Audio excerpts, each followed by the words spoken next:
एक स्कूल की प्रिंसिपल ने कुछ बच्चों को ट्यूशन पढ़ने के लिए अपने पास में बुलाया था और जैसे उनमें से एक बच्चा उस मैडम के पास में जाता है, प्रिंसिपल मैडम के पास में जाता है, तो प्रिंसिपल मैडम मना कर देते हैं। उसे ये कह देती हैं कि बेटा आज मैं तुमको पढ़ा नहीं सकती, मेरे को तकलीफ है, कुछ ना कुछ दर्द है। और जैसे ही वो उस बच्चे को ये बात बोलते हैं उसके बाद में उनकी आंसुओं से आंसू टपकने लगते हैं।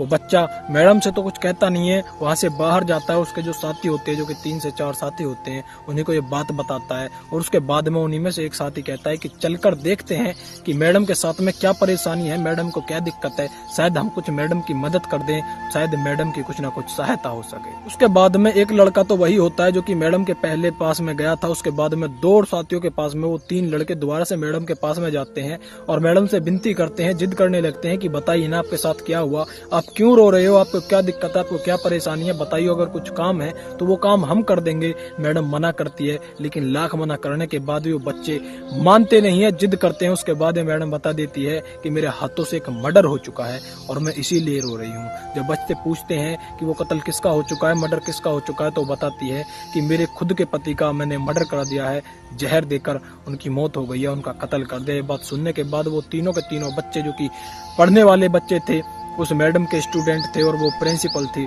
उन बच्चों के पैरों के नीचे से जमीन निकल जाती है, पसीने आने लगते हैं, परेशान हो जाते हैं और सोचते हैं कि करें तो करें क्या। लेकिन वो सारी चीज भुलाने के बाद सोचते हैं कि बस अब हमको मैम की मदद करनी है, चाहे वो किसी भी तरीके से करें, चाहे वो किसी भी काम से करें। उसके बाद में वो मैडम उन तीनों बच्चों को अपने घर लेकर जाती है और अपने पति की लाश ठिकाने लगा देती है। लेकिन लाश ठिकाने लगाने के बाद में वो कातिल एक ऐसा सुराग छोड़ देता है। मैडम कहती है कि कोई भी निशानी मत छोड़ना, कोई भी सबूत मत छोड़ना, लेकिन उन बच्चों से एक ऐसा सबूत रह जाता है और उसके बलबूते पर, उसके सहारे पुलिस उन कातिलों के पास तक, इन तीनों बच्चों के पास तक और इस प्रिंसिपल मैडम के पास तक आ जाती है। दोस्तों, इस वीडियो में जानने की कोशिश करेंगे कि आखिरकार किसने किया, क्यों किया, कब किया, कहाँ किया और कैसे किया। राम राम, नमस्कार, सत श्री अकाल, जय हिंद। दोस्तों, मेरा नाम है जीत सैन और ये सच्ची घटना है महाराष्ट्र प्रदेश की। एक पूरा का पूरा परिवार गाड़ी में बैठकर अपने परिवार के साथ पर कहीं पर घूमने जा रहे थे। अपने मनोरंजन के हिसाब से वो कहीं खेल कूद के देखने के लिए जा रहे थे, किसी चीज के दर्शन करने के लिए जा रहे थे। इसी बीच में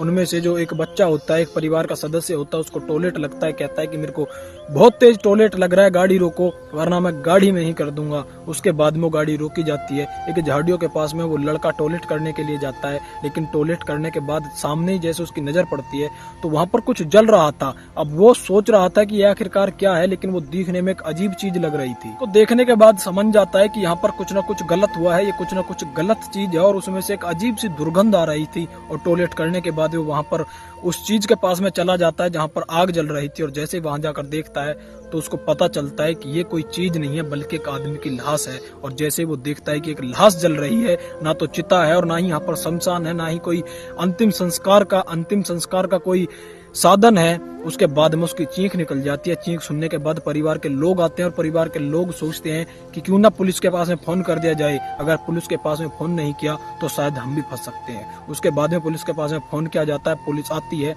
पुलिस उस लाश को अपनी हिरासत में लेती है, पोस्टमार्टम के लिए भेजा जाता है। और ये जानना, ये पहचानना पुलिस के लिए बहुत ही कठिन था, क्योंकि वो ज्यादा से ज्यादा मात्रा में फूक चुका था, उसका शरीर ज्यादा से ज्यादा मात्रा में वो जल चुका था। इसी बीच में एक पुलिस की टीम बनाई जाती है, लेकिन पुलिस को कुछ भी एक ठोस सबूत कुछ भी मिल नहीं रहा था। ये कौन है, कहाँ का है, कुछ भी पता नहीं चल रहा था। और दूसरी तरफ इसका एक दोस्त होता है जो कि शराब पीता था डेली इसके साथ में। वो पुलिस स्टेशन में FIR लिखवा देता है और कहता है कि मेरा दोस्त डेली शराब पीने के लिए मेरे साथ आया करता था, लेकिन वो पिछले कई दिनों से मेरे साथ में शराब पीने के लिए नहीं आ रहा। शायद उसके साथ में कुछ अनहोनी हो गई है, शायद उसके साथ में कुछ गलत काम हो गया। तो पुलिस वाले उसको डांट कर धमका कर वापिस भेज देते हैं। कहते हैं कि इधर तो जान आफत में आई पड़ी है, इधर हमको इतना काम है, लेकिन हम तेरा काम है, तेरी बातों की तेरे पे कैसे भरोसा करें, तेरी बातों में कुछ भी सच नहीं है, तेरी बातों का कुछ भी तर्क नहीं है, तू शराबी है, तू शराब पी कर आया है, झूठ बोल रहा है। उसके बाद में पुलिस वाले ये पहचान करने के लिए कि ये कौन है, कहाँ का है, हर थाने में उसके बारे में सूचना दी जाती है कि एक 25 से 30 साल 32 साल की एक एज का लड़का और इसकी लाश मिली है, जो कि ज्यादा से ज्यादा मात्रा में जला हुआ है, फूका हुआ है। लोगों को ढूंढ रहे थे लेकिन कोई भी नहीं आ रहा था। इसी बीच में उस शराबी उन पुलिस कर्मियों से भिड़ जाता है। एक पुलिस वाले की नजर उस शराबी पर पड़ जाती है और पुलिस वाला कहता है कि तेरा दोस्त गायब है ना, तो वो कहता है हाँ साहब, हाँ। तो पुलिस वाला कहता है कि ठीक है, चल अपने दोस्त की फोटो दिखा। उसके बाद में वो फोटो दिखाता है, वो फोटो उसी दिन की होती है जिस दिन वो मरा था, जिस दिन उसका कत्ल हुआ था। उसकी पत्नी उसको जहर दे देती है। उससे करीब 1 या 2 दिन का पहले होता है। और उस इंसान ने, उस जो कि मरा था वो भी टीचर होता है, उसने उस दिन वही कपड़े पहने थे जिस दिन उसकी मौत की जाती है, और फोटो में भी वही कपड़े पहने थे। ये देखने के बाद पुलिस वाले उसको लेकर जाते हैं, कहते हैं कि ये है, और वाकई में उस शराबी की वजह से पता चल पाता है कि ये कौन है। उस शराबी पूछते हैं उससे कि ये कहाँ का रहने वाला है, क्या काम करता है, तो पता चलता है कि वो एक स्कूल में एक प्राइवेट टीचर है, उसका फलाना नाम है, उसकी फलानी पत्नी है, फलाना घर है। पुलिस वाले उसके घर पर जाते हैं, उसकी पत्नी से बातचीत करते हैं, तो उसकी पत्नी कह देती है कि वो घर पर नहीं है। वो पुलिस वालों से कह देती है कि मेरे पति घर पर नहीं है, जैसे ही वो घर पर वापस आएंगे मैं आपके पास में भेज दूंगी, आपकी बात करवा दूंगी। उसके बाद में वो जिसकी टीचर की मौत हो जाती है, कत्ल हो जाता है, वो शराबी दोस्त पुलिस वालों को उसका नंबर देता है। जब उसकी लोकेशन ट्रेस की जाती है तो पता चलता है कि उसका फोन तो उसी के घर में है। और दूसरी तरफ वो शराबी दोस्त बताता है कि मेरा दोस्त मर गया, लेकिन उसकी लाश भी यहाँ पर पड़ी हुई है, लेकिन वो फोन नहीं उठाता। लेकिन वो चैट पर मुझसे अभी देखो करीब 10 से 15 मिनट भी मेरे से बात कर रहा है, मैंने फोन कर रहा हूँ तो वो फोन नहीं उठाता, लेकिन व्हाट्सएप पे चैट पर मुझसे बात करता है। उसके बाद में पुलिस दोबारा से उसके घर पर आती है और उससे पूछताछ करती है। पहले तो वो इधर उधर की बात करने लगती है, लेकिन बाद में कहती है कि हाँ मैंने ही उसका कत्ल किया है, क्योंकि वो मुझको परेशान करता था। जब पुलिस अपनी छानबीन करती है तो उस महिला के किसी कपड़े के बटन टूटे हुए थे, और वो बटन वहां पर मिले थे जहां पर उसने अपने पति पे पेट्रोल डालकर आग लगा दी थी। पुलिस उसको पकड़ती है, उसको गिरफ्तार करती है और पूछती है कि अब तुम सच बताओ ये पूरी की पूरी कहानी क्या है। उसके बाद में वो तोते की तरह बोलने लगती है, बताती है कि मैं और ये एक दूसरे से प्यार करते थे। इसी बीच में हमारी कास्ट जो थी, जाति जो थी, वो अलग अलग थी। परिवार वाले शादी से बिल्कुल खिलाफ थे, बिल्कुल भी खुश नहीं थे। उसके बावजूद मैं और मेरा पति, हम दोनों एक दूसरे से प्यार करते थे, इसीलिए हम दोनों के दोनों एक दूसरे से शादी कर लेते हैं। और मेरा पति उसी स्कूल में जॉब करता था, प्राइवेट टीचर था, जिस स्कूल में मैं प्रिंसिपल थी। और मैं जैसे ही उससे किसी भी काम के लिए बोलती थी तो उसको बुरा लगता था। और जैसे ही जब शादी हो जाती है, उसके बाद में धीरे धीरे दिन बीत रहे थे, उसके बाद में वो शराब पीना स्टार्ट कर देता है। और उसके बाद में वो मुझको रोज पीटता था, मुझको रोज टॉर्चर करता था।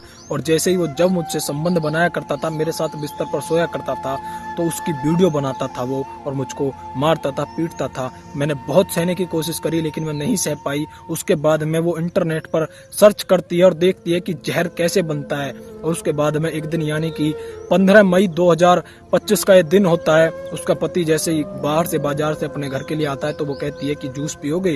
वो देखकर अपनी पत्नी के बारे में जब देखता है, अपनी पत्नी का चेहरा देखता है, तो खुश होता है, सोचता है कि आज ये इतनी मेरी केयर कैसे कर रही है, आज ये जूस के लिए कैसे पूछ रही है।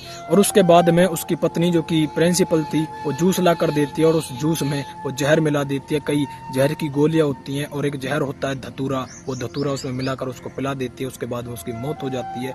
अगले दिन वो नहा धोकर पूरी रात उस लाश से बात करती है, कहती है कि देखो हम दोनों ने कैसे शादी करी, और आज हमको ये दिन देखना पड़ता है। उसके बाद में वो नहा धोकर स्कूल जाती है, और वहाँ पर 3 बच्चों से उसकी मुलाकात हो जाती है। इसी बीच में बातचीत हो जाती है, और वो बच्चों को अपनी कहानी बताती है, कहती है कि मेरे हाथों से एक कत्ल हो गया है। पता चलता है कि वो टीचर जो थी, वो प्रिंसिपल जो थी, वो बच्चों को सिखाती थी, और यूपीएससी क्लियर कराने की एक ग्रुप भी बनाया हुआ था, जिसमें वो बच्चे थे जो कि बहुत ही पढ़ने में होशियार थे, बहुत ही इंटेलिजेंट थे।